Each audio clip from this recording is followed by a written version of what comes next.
G'day guys, Justin here, coming at you with another video.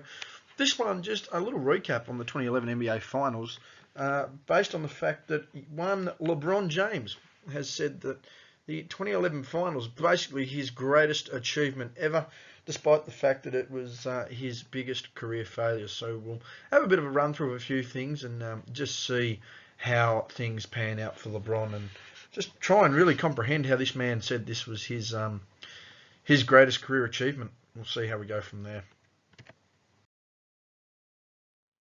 So to quote LeBron James, LeBron was asked by Mav Carter on HBO's The Shop on if he felt losing the 2011 NBA Finals was his biggest career failure.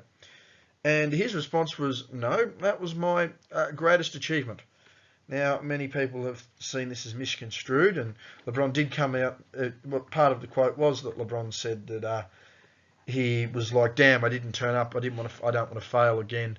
And he felt this was his greatest achievement, that he hasn't failed in this sort of fashion ever again. In fact, didn't even fail in this series. But I mean, let's just have a bit of a look at the 2011 NBA Finals and some other all-time greats, and just see how this, as his greatest career achievement, stacks up to other greats and their achievements. So as we have a bit of a look here, we've got Michael Jordan, the GOAT, Michael Air Jordan, undefeated in the NBA Finals and carried the two worst offensive supporting casts ever to championship success from a points per game standpoint. Kareem Abdul-Jabbar, 6 MVPs, and at the age of 38 won the 1985 Finals MVP with a prime Magic Johnson as a teammate and against a prime Larry Bird. Pretty significant achievements there. Wilt Chamberlain, and we all know Wilt the Stilt, probably the biggest stat machine in basketball history. 3 consecutive league MVPs, led the league in assists as one of the greatest scorers the league's ever seen, and in leading the 1966-67 76ers to a championship, who at the time were regarded as arguably the greatest team ever. A few more legends here. Bill Russell, winning 11 championships, winning 3 consecutive MVPs, and anchored the best defense in the league in 12 of his 13 seasons.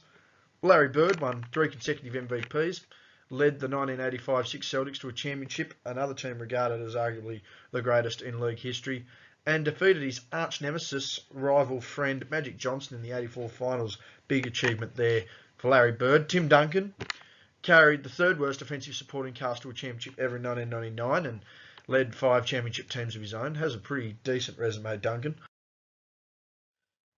As we look at Magic Johnson, won the 1980 Finals MVP. Never fear, the captain is here as far as Magic is concerned. Probably didn't deserve that 1980 Finals MVP, but his closeout game was tremendous and did deserve all the accolades it gets. And led the Lakers to back-to-back championships in 1987, 1988, so tremendous effort there. Hakeem Olajuwon won the MVP, the Defensive Player of the Year, and the Finals MVP in the one year in 1994, and carried back-to-back championship teams for the Rockets in 94-5. I've outlined that in a previous video. And then you've got Shaq, who led the Lakers to a three-peat, the last three-peat team in league history in 2000, 2001, and 2002. Whilst we look at LeBron, who said this was his greatest career achievement, losing in the prime of his career, the 2011 NBA Finals, being outplayed by 2 teammates in Wade and Bosch, and 2 opposing players in Nowitzki and Terry, all while averaging 17.8 points a game and only 3.5 points in the fourth quarter. What an all-time achievement for LeBron James. So let's do a bit of a game-by-game breakdown and just see how it went. So game 1 was May 31st, 2011. And as you can see, despite Nowitzki scoring 27, the Heat managed to win 92-84. LeBron finished with, the best game of the series so far. He was player of the game, no doubt about it. 24 points, 9 rebounds, 5 assists, a steal and a turnover. 56.3 from the field, 80% from deep, 100% from the stripe. So pretty good game from LeBron, no doubt about it.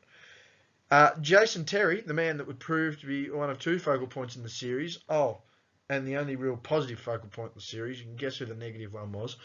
Managed 12 points off the bench in what was pretty much his poorest game for the series. LeBron managed to score 8 of his 24 in the fourth. Shouldered a majority of the load in that fourth quarter and took the game when he had to. And as we expect all-time greats to do, in their prime particularly. Game 2, June 2nd, 2011. Despite leading by 15 points with just over 6 minutes remaining, I believe it was 6:21 remaining in the fourth, led by 15 the Heat, and they lost to the Mavs 95-93. LeBron would manage just 2 free throws in the fourth quarter. That should say a lot, really, as Nowitzki and Jason Terry took the game by the scruff of the neck. Wade was the only shining light for the Heat with 36 points on 65% from the field. Big choke effort there from the Heat. And again, one of the many highlights of LeBron's greatest career achievement. Game 3, June 5th, 2011. Returning the series lead. The Heat escaped with an 88-86 win on the road. So they took the 2-1 lead on the road. Pretty impressive stuff there. LeBron once again managed a mighty 2 points in the fourth and 17 for the game, as Wade managed 29 points to lead the Heat. At this point, Wade was definitely in the box seat for the Finals MVP, had been the Heat's best player through 3 games. Nowitzki finished with 34 and 11 of his own. Despite missing the game-tying shot, Dirk did score 15 in the fourth quarter. There's no doubt about it. He was the reason for the comeback and the reason for the game being so close. Certainly can't compare to a guy who had scored, what did he have? 12 points through 3 fourth quarter efforts at this point. Dirk by far and away the best player for the Mavs. Wade by far the best player for the Heat. But remember, this is LeBron's greatest career achievement. Game 4, leading 2-1, Wade and LeBron felt it was necessary to mock a flu-ridden Dirk Nowitzki prior to the game, who battled 102-degree fever in Game 4. Bad move on their behalf as LeBron went missing in action totally. A mighty single-digit effort of 8 points in the game, none in the fourth quarter, and absolutely no scoring impact at all on the game. Wade managed to bail out 32 points to back up his impressive first 3 games, but it wasn't enough as Nowitzki and Terry managed 10 and 8 points each in the fourth quarter alone to tie the series at 2-2, and for the game, Nowitzki had 21 while Terry had 17. Game 5, June 9th, 2011. Almost foregone conclusion. Magic Johnson asked the question of LeBron prior to Game 5, can he stop Jason Terry? The answer, as we all found out, was no. With Miami cracking 100 on the scoreboard, though, many thought the Heat certainly had a chance for the first and only time in this series. Cracking 100 points. Thought it was their first real chance for the first and only time in this series. However, Dallas still managed to outscore in 112-103 to secure a 3-2 lead. LeBron had a very pedestrian 17 points and was outscored in his own team by Wade and Bosch, as well as Nowitzki and Terry for the Mavs. And Jason Terry most notably hitting a massive 3 to end Game 5, which we'll show you right now. Cutting off. Nowitzki wants the ball. Haslam again. Excellent ball denial. Terry a long 3. Bang! Jason Terry gives the Mavericks a 7-point lead with 33 seconds remaining. Another big fourth quarter. Somebody please tell LeBron James the rules. Hand down, man down. 3, Jason Terry right in LeBron's grill. That's the boldest shot right there. The boldest shot. And as we mentioned, Game 6, June 12th, Magic Johnson asked the question prior to Game 5 if LeBron could stop Jason Terry, and there was no debate come the end of Game 6 as Terry exploded for a game-high 27 off the pine. Nowitzki added 21 points and 11 rebounds to secure the Finals MVP, while LeBron with 21 had his biggest game since Game 1, but committed 6 turnovers in what was the worst loss for a team leader and a superstar in NBA Finals history. Now, a lot of people are going to be sitting there going, well, it should have been Wade guarding Terry. It was indeed Wade guarding Derrick Rose in the series before. LeBron clamped him, destroyed him, and really everyone started to go, well, there's this talk of all-time greats, and I mean, he's a pretty good player, LeBron, and he's really, we've got to push this idea that he could be the next GOAT because he's that good. Shut it down, ladies and gentlemen. The end of Game 6. That was absolutely quashed. Prime of his career. Game 6. Do or die. Needs to win the game. 21 points and 6 turnovers compared to Jason Terry. 27 off the bench. Dirk 21 and 11. It was over, ladies and gentlemen. So to briefly conclude this little video I've done, LeBron's greatest achievement ever was easily the worst performance by a team leader and superstar in NBA Finals history. Only thing that comes close to it was LeBron in 2007 when he was the superstar and team leader of the Cavs. a lot of people want to say, oh, LeBron's been the best player in the NBA for 10 years, but the second you bring up the finals of 2007, it's, oh, but he was young.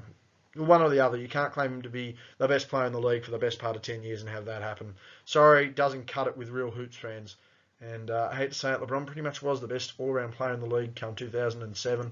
There's no doubt about it. He choked away there, but he couldn't have choked any worse in this performance. But again, I suppose when you make history, no matter what sort of history it is, and you have to be somewhat proud of your efforts.